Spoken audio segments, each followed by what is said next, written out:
Welcome back again. We got another conversation, my friends. Welcome back again. We got another conversation, my friends. You like that, right? You like that? All right. Enough of me being stupid and goofy. But look, if I can't be stupid and goofy on my own channel, then where the hell else I gotta be, stupid and goofy at? Come on now. I gotta be me sometimes. Okay. Welcome back to Casual Culture, everybody. Let's get serious real quick. Let's try to get serious real quick because I had fun with that. But yes, welcome back to Casual Culture. How you guys doing? You guys having a good time? You enjoying the show? You enjoying the videos? You enjoying Casual Culture? Remember household name right there, Casually Culture. Remember that. CC, Casually Culture. Yes. Anyway, ladies and gentlemen, we are back again with another conversation. And today, man, we're talking about video games.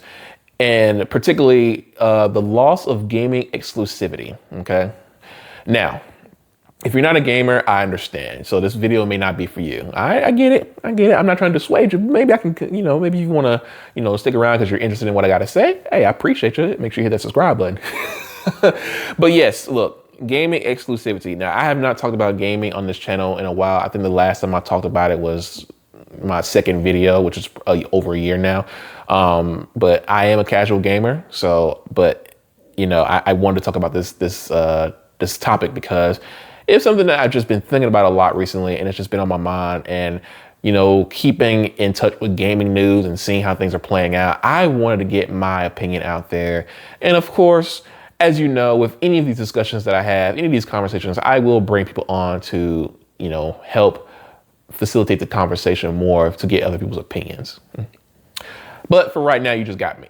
So here's how today is going to work. Let me first explain what is gaming exclusivity. Well, my friends, if you don't know, there are 4 major gaming companies that produce consoles, or in one case, a PC, which is not considered a console, but minutia, whatever. The big 3 is Microsoft with Xbox, Sony with PlayStation, and Nintendo with their Nintendo products, which is the GameCube, the Nintendo Switch, all that stuff, okay? Now, I did say 4 in the beginning, 4 gaming consoles. PC is not really considered a gaming console, but it is considered a huge gaming unit or a huge gaming platform. Now, exclusivity means that certain games are only available on those specific platforms, okay? So with Sony, you have, the Spider-Man games, you have The Last of Us, you have Uncharted, you have Horizon, you have Bloodborne. Like, these are specific games that you can only play on that platform, okay? Xbox and Nintendo are the same, and PC's the same. Now, that is being lost now. And truthfully, I am not happy with it. The reason why is because I personally believe gaming exclusivity brings out the best in the companies, the developers, and the gaming community, and us in a way. It's competition, right? Now, you may ask yourself, well, why do you say it's leaving? Well, gaming exclusivity is pretty much almost dead. It's almost dead. It's not dead yet, but it's almost dead. And Microsoft is pushing that along, okay? Microsoft was losing the console wars. Now, I know there are people out there who say console wars, that was bull. We don't want that no more, blah, blah. But console wars thrives because it's competition, right? It's competition. I'll say more about that a little bit later, but let me get back to what I was originally saying. So Microsoft has pretty much admitted that they lost the console war. They pretty much admit it's like we're pretty much in 3rd place when it comes to like everything, and they don't really count PC as a competitor because in the gaming space, I think they don't even consider Sony a competitor because they're looking at the mobile market. Okay, from what I remember them saying, it's been a while since I've done this research. So, but anyway, so their game plan pretty much is to release all their exclusives onto other platforms, PC, PlayStation, and maybe even Nintendo eventually, and while I get the sentiment, and a lot of people want that, they want to have games played everywhere and anywhere they want. However, That is a double-edged sword. And let me explain why. While it is true that you will be able to play your games anywhere, as Microsoft is marketing it, it's saying, hey, Gears of War, Halo, if you don't have an Xbox, don't worry. You'll be able to play it on your PlayStation. You'll be able to play it on your Nintendo. You can play it on PC, all that stuff. And everyone can play everywhere together. And that's beautiful, right? That's beautiful. But you got to think of it long term. See, for me, how I look at it is it's a very short term solution to a long term problem. I don't think it's sustainable. And here's why. You cannot be a company that sells everything everywhere and expect to get a huge maximum return on those profits. And what I mean by that is if it's the old syndrome saying, if everybody's special, then no one is, right? That's how it plays out.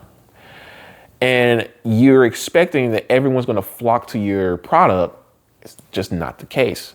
Now, I think if you had a great product to begin with, people would flock to it. But because you didn't do that, you now resorted to making it available to everybody and everywhere, right? Which makes you less special now. So it's like, and why even buy the console at this point? Like, why even, like Microsoft and Xbox are saying they're going to develop another console. Why? If you're going to publish your games on all platforms, why would you do that? That makes no sense to me. And you already say you're losing money on the console. I mean, every company's losing money on the console. So why would you make another console expecting it to make you money? And also all your product is going to be everywhere else. What's the point of that? I don't get the long-term effect, like the long-term. I don't see the vision for it right now, right? I don't see it. So Sony's also thinking about doing the same thing. They want to bring their stuff over. It's basically a money thing. Let's just get the most money we can as quick as we can by putting everything everywhere. Now, Sony's slow to do it because they've put some of their stuff on PC, but I do believe that they will be eventually putting their stuff on Xbox, because if they're the publisher and all that stuff, then I think they'll get the money from, sales from Xbox, and they'll split the sales and whatever. I think they'll try to maximize their profits as best they can, right? That's just my opinion. That's how I'm seeing it, at least. And like I said, it's short term. It's like, yeah, it's great, but gamers, there's nothing special anymore. Like, game exclusivity used to be special. Game exclusivity used to mean something, and it made people want to get those products. When I was growing up, damn, I'm about to sound so old, but I'm not that old. But when I was growing up, like, my friends had a PlayStation. They had some great games on the PlayStation, and I had an Xbox. I had great games on Xbox. I had to work to get me a PS2 to play those games that I wanted to play that my friends had. I got my first Xbox for Christmas, and I got games for that they didn't have. So when they come to my place, we play Halo all the time. When I go to their place, we play God of War. We played Dragon Ball Budokai, because I think, it was on that platform. So there were certain games that they had that I could play.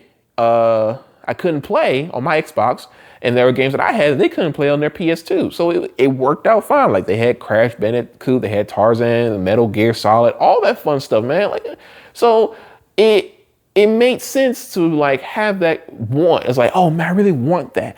And when a person desires something, this is my own personal belief, and you can agree or disagree with me, but I feel like when someone desires something bad enough, they'll work their ass off for it to get it. I worked to get my Xbox, all three of my Xboxes, I worked to get for myself, right? And I know people be like, well, we don't got money like that. I don't really want to play these games. And you got to be patient. You got to be patient, and you got to work for it to get to where you want to be. I know it sounds idiotic, it sounds stupid, and it sounds unfair. But ladies and gentlemen, life ain't fair. It's just not. And I believe the struggle. I believe the struggle and the hard work pays off. Because when I finally got something that I worked my ass off for, I appreciated it so much more. Now, don't get me wrong. I still appreciate the things that was given to me. Don't get it twisted on that. I do. I do appreciate, especially when I know it comes from love and support. I appreciate everything I've ever given. I have a lot of stuff that I've been given. I keep all my stuff as best I can. I use the stuff that I've been given all the time, right?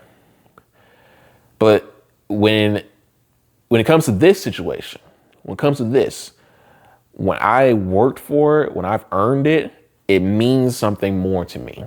And exclusivity is almost the same because it's like not it's bragging rights to an extent, but it's also just saying, hey, I got something that you don't have. Not to lord it over you and be like, ha, you suck. And I don't know. I mean, people do that because it's console war stuff, but it's just like, I have something you don't have, and now you may have something I don't have.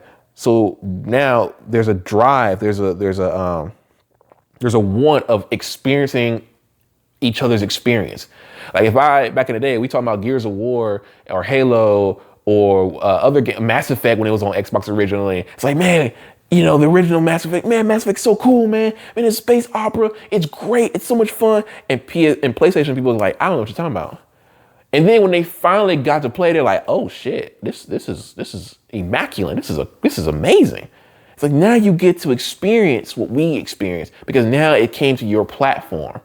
But when I guarantee if you worked for it and you got it, and it's like, let's try this out. Let's Mass Effect out. And you finally got it. And it's like, oh, that was great. That was amazing.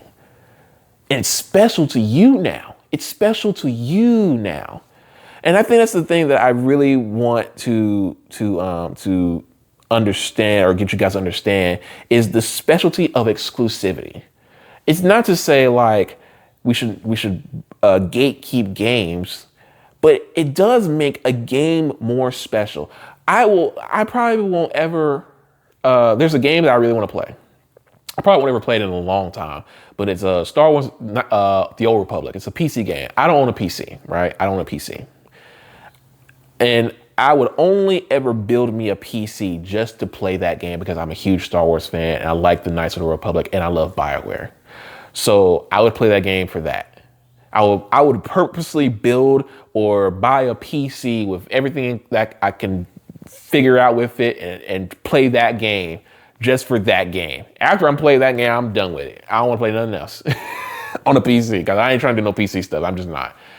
But I would have earned it. I would have loved it. And I would have felt like I made it. I did something special for myself. And now I can experience what other people have experienced without any no one's like ruined it for me. Nothing like that. I've had fun with it. And who knows? I haven't played it, so I don't know if I will have fun. But for the sake of this argument, let's say I have fun with it. And I enjoyed it.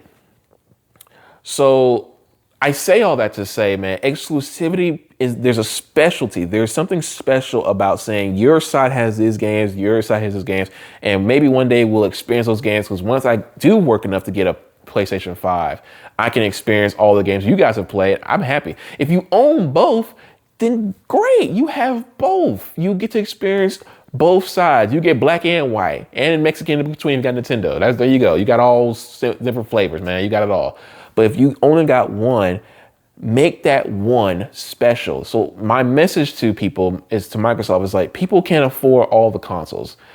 That's that's okay. Make your console mean something to the buyers. Make your console mean something to the people who invested their time and money into a product that they want to feel special about buying. If you're just saying everything goes everywhere, it loses the special and it loses its meaning at a point. Again, like I said, to go back to what I said recently, like this short-term gain is not going to last long because at a certain point, people are going to look at it and be like, this is not special anymore. And when you lose something that's not special anymore, you lose the luster of gamers. And on top of that, and I hope I'm wrong about this, but human nature may tell me I'm right. But when things are accessible everywhere, laziness starts to seep in because then they're like, well, it's everywhere. You're going to buy it anyway because it's the new thing. I mean, hell, people buy Call of Duty every year. People buy 2K every year. People buy Madden every year. Now they brought back college football. Everybody's going to buy that too. So it's when you're making everything so accessible, it's just like nothing's sacred anymore, nothing's special anymore, and it's just like, all right, cool, new game coming out, yeah. And it, in the beginning, it's gonna be all hype and everything. We're all excited, rah rah, multi-platforms, yeah. But then at a certain point, it's not gonna feel like that because developers are gonna get lazy with it. Everything's just gonna be like a sign-off check at a certain point where it's like, hey, just make sure this comes out, get the microtransaction and we get our money and then bounce out. Because they don't feel, it's just like, they don't feel special either. It's just like, we're just another pick of the litter. And I'm not saying every developer is going to feel like that. There's going to be developers who want to take pride in their work, but there are going to be lots of them that's going to feel like, yo, like, they're just here to collect the paycheck. Let's ship this thing out and be done with it. And that's going to be bad for gaming because, like I said, when people lose the special, when all consoles are going to be the same and everything's everything's just going to be stagnant and no one wants to care anymore. And when you lose the intrigue of the gaming audience, then your short-term game is now going to be a long-term detriment because now you got to work twice, if not triple times harder just to try to win those folks back. And why would you do that? So exclusivity is a good thing. It's a good thing. It makes developers better. And if developers and publishers can't hack it, then the audience will vote with their wallet and tell you, all right, peace, we're out. When customers vote with their wallet, they tell you everything you need to know. You have to make them want to come to you. Halo made people come. Gears made people come. Forza made people come. Like God of War made people come. Like, Sly Cooper when PlayStation made people come. Like these games made people come over to your side and say, I want to play these games. Microsoft and Sony need to figure out how to make people say, hey, I want to buy this product because your product is special because it has these special things in it. Special features, special games, whatever the case may be, you need to bring people back to make them fall in love with you again. Now, I know that's easier said than done because this may be a whole different video one day, but just to understand, like, I'm not naive. I'm not crazy. I'm not naive. I understand that gaming these days is expensive as hell. It is expensive as hell. I get it. I totally get it. Man, these budgets for these games is ridiculous now. The resources you're needed for AAA games, hell, not even just AAA, like just any game nowadays, is redonkulous. So I get it. But that's a problem they got to figure out. And that's economics, that's politics. I'm not getting into any of that here because that's not, casual culture's forte. We don't know anything about economics. We don't know anything about politics. We try to stay away from that, right? As best we can.